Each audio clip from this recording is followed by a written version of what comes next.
Hello, in this video I want to show you how to set custom wallpaper on HP laptop.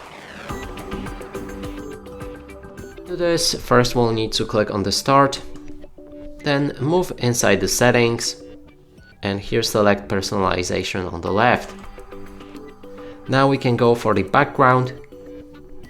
There's choose a photo. When you select a picture, be sure to either go for picture or slideshow and click on that browse photos. It will open a file manager and here you will need to locate the picture that you want to set as your wallpaper. Double click on it and then it will appear right here in the recent images and it should already be selected as your wallpaper.